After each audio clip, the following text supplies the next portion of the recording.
At some point or another, fans of cinema history and film history, particularly people who are drawn to things like silent movies, productions like that, they will look up, or at least I did, look up what's the oldest film, like what are some of the first films. You might stumble across something on YouTube like the Round Hay Garden scene, but sooner or later you've probably heard of, or you will hear of, the Lumière brothers, or you'll have watched Hugo, which is about early films that Martin Scorsese put out. I really like that film. I have an Arrow copy.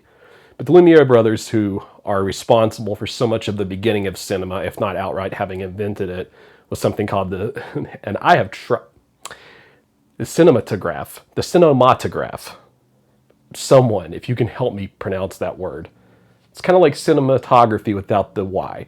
But they make this invention and they create a series of films. And so on the Criterion Channel, I was able to catch this film from France from 2025 called Lumière, the Cinéma.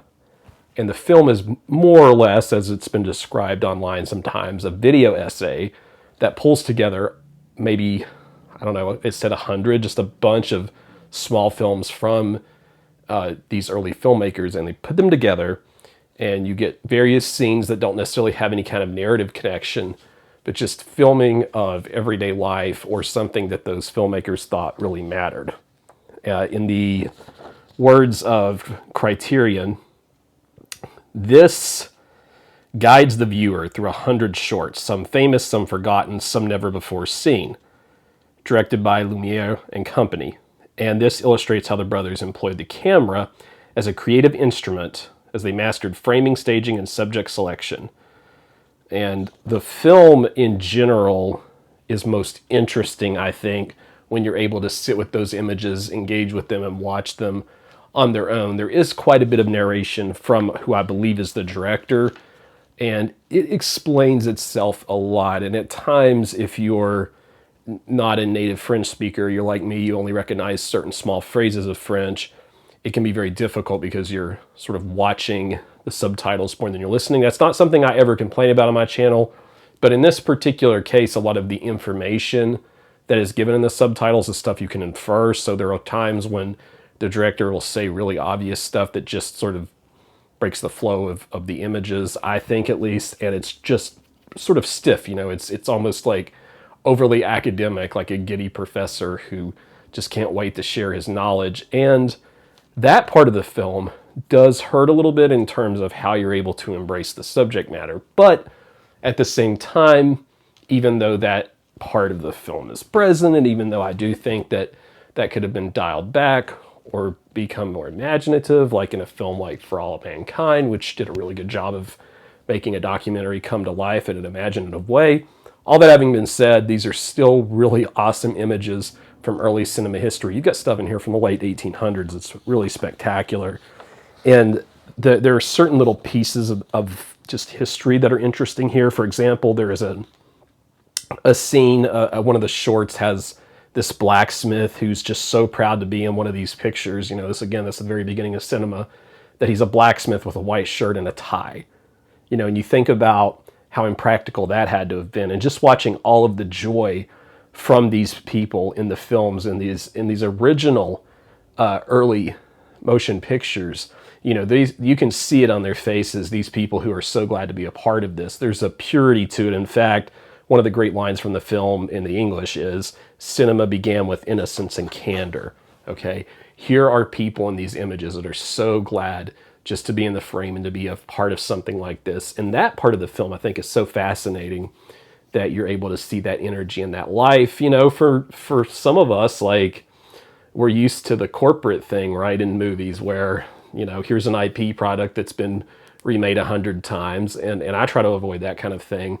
But this can be a good contrast to that, even if the pace and so forth might be a little challenging. I watched this in pieces. Again, it doesn't have a, you know, cohesive overall narrative because it's just a lot of different shorts from this early director. Not to say that they're not well made. Some of these are very spectacularly shot and made. There's a great tracking shot from one of the early scenes. And something else that I noticed that kind of goes with what I was saying with the corporate sloth. Like, there are times that looking at these magnificent older buildings and horses on carriages and just specifically the infrastructure and the buildings and the look of the buildings and the architecture.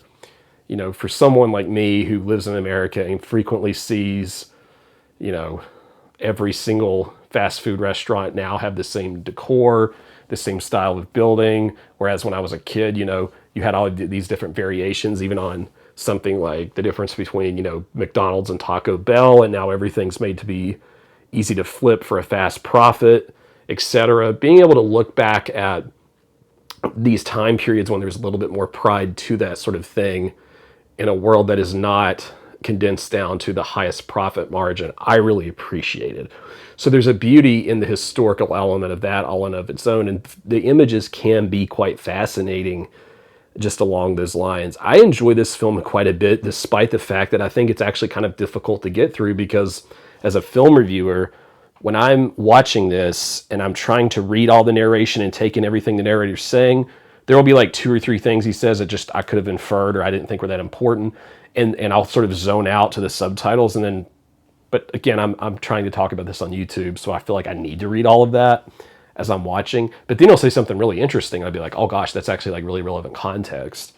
And I suspect that the average person who watches this will not hang with all of the narration and subtitles, but I do think that would translate better in French. So if you watch this film or have watched it and you know the French language and you didn't have to fool with that piece, I'd be curious, because as I said, I don't normally complain about subtitles. I believe that if you allow subtitles to stop you from watching a film, that you're just missing out and you're messing up. I cover foreign movies on here all the time. But in this specific instance, since it's not really building a story and the information can be kind of limited or even missing in some cases, it sort of distracts you from why you're really there, which is to look at these historical images, if that makes sense. But I wanted to make a video on this because I wondered how many people had even heard of this. It was, at the time of this video, it's on the Criterion channel. It's a 2025 film from France, Lumière, Cinéma. And it's something that I think if you have an interest in motion picture history, or if you like old silence and even how those things were even first came about, I think you're going to find it's interesting. There is a short cameo as well in the film. If you watch the whole thing, there's a short cameo from a famous filmmaker that's sort of a little bit neat, but for the most part, this film really is about that history, and it's worth seeing, if nothing else, for that reason.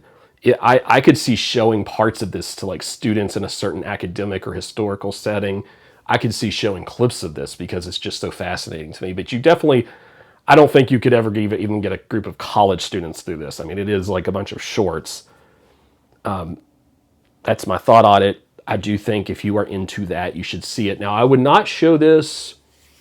Don't show this to your friend who's not a cinephile. Like, you really need to be into motion pictures to see this. You really have to have that desire to experience that part of motion picture history, okay? Because otherwise, I think it's going to feel a little tedious if you're not into that. But if you are, which I am, it's a pretty darn good movie. It's just, like I said, that narration, I think, takes something away from it. There is background music playing that I don't think adds or particularly takes away. I almost wonder if you you couldn't turn the music off because of the narration, but I'd be interested with what a lively, boisterous soundtrack would sound like. But those are my thoughts. If you found the video helpful today and you want to click the thumbs up, like button, I'd appreciate it. Tell me your thoughts on early cinema as well. The director of A Trip to a Moon is mentioned in this, by the way, so maybe you're more familiar with that, which I am. That's a film I'm more familiar with. But anyway, if you like these kind of conversations about classic cinema, foreign cinema, the Criterion Collection, things like that, then do me a favor and do yourself a favor and subscribe to Cody in the Cinema.